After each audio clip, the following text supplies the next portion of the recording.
اللهم صل على محمد وآل محمد. اعوذ باللہ من الشیطان اللعین الرجیم. بسم اللہ الرحمن الرحیم. الحمد للہ رب العالمین. الصلاۃ والسلام علی اشرف الانبیاء والمرسلین خاتم النبیین سیدنا و مولانا ابوالقاسم محمد وعلی اہل بیتہ الطیبین الطاہرین ولعنۃ الدائمۃ علی اعدائہم اجمعین. اما بعد فقد قال اللہ تبارک و تعالی فی محکم کتابہ المجید. بسم اللہ الرحمن الرحیم. وَلَنَبْلُوَنَّكُمْ بِشَيْءٍ مِّنَ الْخَوْفِ وَالْجُوعِ وَنَقْصٍ مِّنَ الْأَمْوَالِ وَالْأَنفُسِ وَالثَّمَرَاتِ وَبَشِّرِ الصَّابِرِينَ. عزیزان محترم، عنوان گفتگو امتحانات الہی ہے، اور اسی عنوان کی ذیل میں نے آپ کے سامنے سورہ مبارکہ بقرہ آیت نمبر 155 کی تلاوت کا شرف حاصل کیا. ارشاد رب العزت ہو رہا ہے کہ وَلَنَبْلُوَنَّكُمْ، بتحقیق بے شک ضرور بضرور تمہارا پروردگار تمہارا امتحان لے گا. کلام عرب سے جو لوگ واقف ہیں وہ جانتے ہیں کہ اگر کسی جملے میں تاکید لانی ہوتی ہے تو اس میں نون تاکید کا اضافہ کیا جاتا ہے، اور اگر اور زیادہ اس جملے کو مؤکد کرنا ہوتا ہے تو لام تاکید کا اضافہ کر دیا جاتا ہے. پروردگار عالم نے یہاں پہ لام تاکید اور نون تاکید دونوں کا استعمال کیا، یعنی پروردگار کہہ رہا ہے میں ضرور بضرور یقیناً تمہارا امتحان لوں گا. یعنی پروردگار کہہ رہا ہے کہ امتحان ہوگا.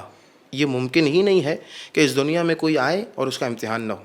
بہت سے افراد ایسے ہوتے ہیں جب ان کے اوپر پروردگار عالم امتحان کو نازل کرتا ہے تو پروردگار عالم سے شکوہ شروع کیا جاتا ہے کہ پروردگار کیا ضرورت ہے کہ میرا امتحان لیا جائے. نہیں، پروردگار کہہ رہا ہے ضرور بضرور تمہارا امتحان لوں گا. کس چیز کے ذریعے؟ یعنی اتنا کریم وہ پروردگار ہے کہ وہ کہہ رہا ہے میں امتحان لوں گا، لیکن میں پہلے ہی بتا رہا ہوں کہ میں کن کن چیزوں کے ذریعے تمہارا امتحان لوں گا. پہلی چیز جس کے ذریعے میں تمہارا امتحان لوں گا، خوف کے ذریعے. کبھی کبھار تمہارا امتحان بھوک کے ذریعے سے ہوگا، کبھی کبھار تمہارا امتحان ہوگا مال و دولت کے کم ہو جانے کے ذریعے، کبھی تمہارا امتحان ہوگا جانوں کے چلے جانے کے ذریعے، موت کے ذریعے سے. اور پروردگار کہہ رہے کبھی کبھار میں تمہیں آزماؤں گا نعمتوں کے کم ہو جانے کے ذریعے. اور اے رسول آپ بشارت دے دیجئے ان لوگوں کو کہ جو اس امتحان میں کامیاب ہو جانے والے ہیں. اب سوال یہ ہے کہ کون ہے جو اس امتحان میں کامیاب ہو؟ تو خود پروردگار کہہ رہا ہے وَبَشِّرِ الصَّابِرِينَ، اے رسول جو صبر کرنے والے ہیں وہی در حقیقت کامیاب ہونے والے ہیں. اور یہ وہ لوگ ہیں کہ جب ان پہ کوئی بھی مصیبت آتی ہے، الذین اذا اصابتہم مصیبہ قالوا انا للہ و انا الیہ راجعون، جب کوئی مصیبت آتی ہے تو یہ کہتے ہیں کہ پروردگار اس مصیبت میں کیوں تجھ سے شکوہ کیا جائے کہ ہم تیری جانب سے آئے ہیں اور تیری جانب پلٹنے والے ہیں. یہاں پہ ایک نقطہ نظر یہ ہے کہ ہمارے معاشرے میں فقط موت کے امتحان کے ساتھ یہ جملہ خاص ہے، اور روایت بھی ہے کہ اگر کسی کے مرنے کی خبر سنو تو یہ جملہ کہو انا للہ و انا الیہ راجعون. لیکن جہاں یہاں پہ پروردگار عالم اس جملے کو نقل کر رہا ہے تو فقط موت کے امتحان کے ساتھ نہیں، بلکہ پروردگار کہہ رہا ہے جو بھی امتحان میرے صابرین بندوں پہ آتا ہے، صبر کرنے والوں پہ آتا ہے، امتحان کے آنے کے بعد یہ کہتے ہیں انا للہ و انا الیہ راجعون. اب یہ صبر کرنے والے جو ہیں پروردگار عالم کہہ رہا ہے کہ میں نے جزا کیا دوں گا؟ میں نے جزا یہ دوں گا کہ میں ان پر خود خالق ہونے کے باوجود درود نازل کر رہا ہوں. اولئک علیہم صلوات من ربہم، یہ وہ لوگ ہیں جن پر ان کے پروردگار کی جانب سے صلوات ہے، اور رحمت خدا بھی انہی لوگوں کے لیے. آپ دیکھیں پروردگار عالم نے اپنے اس بندے پر کتنا احسان کیا ہے جس کے اوپر امتحان کو نازل کیا تھا. پروردگار کہہ رہے ہیں امتحان کو میں نازل کروں گا، امتحان میں تم کامیاب ہو جاؤ تو اب میں تمہارے مقام کو اتنا بڑھا دوں گا کہ میں خالق ہوں، باوجود اس کے کہ میں خالق ہوں میں تم اپنی مخلوق پہ درود بھیجوں گا. قرآن مجید کا اگر مطالعہ کیا جائے دو مقامات نظر آتے ہیں جہاں پروردگار کہہ رہے ہیں میں خود اپنی مخلوقات پہ درود بھیجتا ہوں. ایک جس آیت میں پروردگار ارشاد فرما رہے ہیں، آپ سب کے علم میں ہے، ان اللہ و ملائکتہ یصلون علی النبی یا ایھا الذین آمنوا صلوا علیہ وسلموا تسلیما. ایک یہ آیت جس میں پروردگار کہہ رہا ہے اے ایمان لانے والوں میں اور میرے ملائکہ نبی پر، اولاد نبی پر درود بھیجتے ہیں. اب پروردگار عالم دوسری یہ آیت جس میں ارشاد فرما رہا ہے اگر میرا بندہ میرے بھیجے ہوئے امتحان میں صبر کرتا ہے تو میں اس کے مقام کو اس قدر بڑھا دوں گا، یا تو میں اپنے نبی پر درود بھیج رہا ہوں یا میں ایسے بندے پر درود بھیجوں گا. پروردگار کہہ رہے ہیں وَلَنَبْلُوَنَّكُمْ، ضرور بضرور تمہارا امتحان ہوگا. یعنی اب یہ تو ممکن ہی نہیں ہے نا کہ کوئی بندہ یہ دعا کرے پروردگار میرا امتحان نہ ہو. معاشرے میں دیکھا جاتا ہے کچھ افراد وہ ہیں جو کہتے ہیں پروردگار امتحان نہ ہو میرا. مولا کائنات کے دور میں بھی ایک شخص تھا، دعا کر رہا تھا اے پروردگار میں امتحانات سے تیری پناہ چاہتا ہوں، امام علیہ السلام نے اسے مخاطب کر کے کہا کہ یہ دعا نہ مانگو. کیوں؟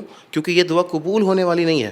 پروردگار قرآن میں کہہ رہا ہے میں ضرور بضرور آزماؤں گا، امتحان لوں گا، اور تم یہ دعا کر رہے ہو پروردگار امتحان نہ ہو. ہاتھ جوڑ کے کہتا ہے مولا پھر آپ بتائیے کہ میں کیا دعا مانگوں؟ امام فرماتے دعا یہ مانگو اللہم انی اعوذ بک من مضلات الفتن، اے پروردگار میں امتحانات کی گمراہیوں سے تیری پناہ چاہتا ہوں. یعنی امتحان تو ہے، لیکن امتحان کے بعد اکثر افراد وہ ہیں جو امتحانات کی گمراہیوں میں پڑ جاتے ہیں. یہ گمراہیاں کون سی ہیں؟ یہ گمراہیاں مثال کے طور پہ زبان پہ کفریہ جملے کہا جانا. موت کا امتحان پروردگار نے نازل کیا، بندہ یہ کہے پورے علاقے میں فقط نعوذ باللہ کہ اللہ کو میرا ہی گھر ملا تھا امتحان نازل کرنے کے لیے. یہ جملہ مضلات فتن میں سے ہے، امتحانات کی گمراہیوں میں سے ہے. عزیزان محترم، ایک سوال اکثر و بیشتر سننے میں آتا ہے، اور وہ سوال یہ ہے کہ کیا ضرورت ہے کہ پروردگار عالم اپنے بندے کا امتحان لے؟ کیوں پروردگار نے امتحان لیا؟ اس جملے کا، اس سوال کا جواب خود پروردگار عالم نے قرآن مجید میں دیا کہ الذی خلق الموت والحیات لیبلوکم ایکم احسن عملا. وہ اللہ وہ ہے جس نے موت اور حیات کو پیدا کیا، اس وجہ سے پیدا کیا تاکہ امتحان کے ذریعے سے یہ پہچان سکے تم میں سے کون وہ ہے جو بہترین عمل کرنے والا ہے. یعنی کچھ افراد وہ ہیں کہ جو بظاہر تو اپنے آپ کو مومن کہتے ہیں، بظاہر اپنے آپ کو متقی کہتے ہیں، لیکن اس وقت تک متقی کہتے رہتے ہیں جب تک امتحان نہیں ہوتا. جیسے ہی پروردگار نے امتحان نازل کیا، اب پروردگار کہہ رہے ہیں اصل گھڑی یہ ہے کہ تم پہچانو کہ میں مومن ہوں دل سے بھی یا فقط زبان سے. ایک روایت نظر آتی ہے، اس روایت میں امام کاظم علیہ السلام ارشاد فرماتے ہیں کہ مومن کی مثال ترازو کے دونوں پلڑوں کی جانب سے ہے. جس قدر اس کے ایمان میں اضافہ ہوتا رہے گا اس قدر اس کے امتحانات بھی طویل ہوتے رہیں گے، اس قدر اس کے امتحانات بھی مشکل ہوتے رہیں گے، تاکہ وہ خدا کی بارگاہ میں اس حالت میں پہنچے کہ اس کے نامہ اعمال میں کوئی گناہ موجود نہ ہو.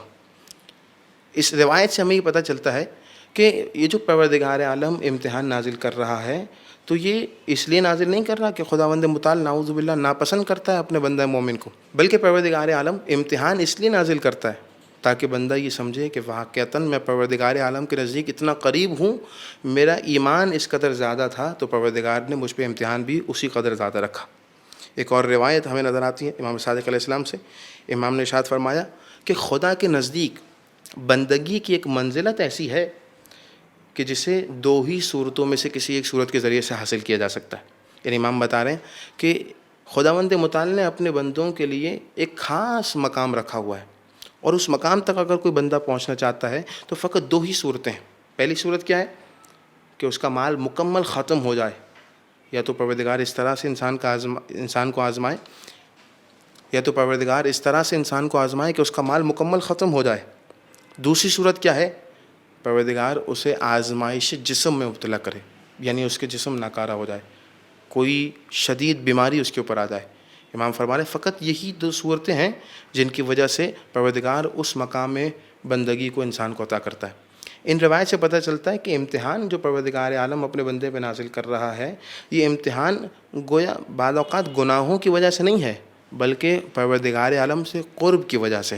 جتنا انسان پروردگار کے قریب ہوتا رہے گا اتنا امتحان آتا رہے گا. یہ امتحان کوئی بلا نہیں ہے، کوئی مصیبت نہیں ہے، بلکہ امام بتا رہے ہیں یہ امتحان نعمت ہے تمہارے لیے. یعنی تم سمجھ رہے ہو کہ پروردگار نے بھوک کے ذریعے سے، مشکلات کے ذریعے سے مجھے گمراہیوں میں رکھا ہے، مجھے مشکلات میں رکھا ہے. امام فرما رہے نہیں، پروردگار تمہیں نعمت دینا چاہتا ہے. اگر بیماری تمہارے اوپر نازل ہوئی ہے تو جان لو کہ پروردگار وہ مجھے مقام بندگی عطا کرنا چاہتا ہے. تو یہ امتحانات الہی ہیں. ایک اور روایت ہمیں نظر آتی ہے جب خدا کسی قوم سے بلائی کا ارادہ کرتا ہے، یعنی جب پروردگار چاہتا ہے کہ میری یہ قوم کامیاب ہو جائے، میری یہ قوم کامران ہو جائے، تو پروردگار اس قوم کو آزمائش میں مبتلا کر دیتا ہے. تو عزیزان گرامی، یہ امتحان مشکلات میں سے نہیں ہے بلکہ یہ امتحان خداوند متعال کی نعمتوں میں سے ہے. دعا پروردگار عالم سے پروردگار ہمیں امتحانات میں کامیاب ہونے والوں میں سے شمار فرمائے. ربنا تقبل منا انک انت السمیع العلیم وتب علینا انک انت التواب الرحیم برحمتک یا ارحم الراحمین. اللهم صل على محمد وآل محمد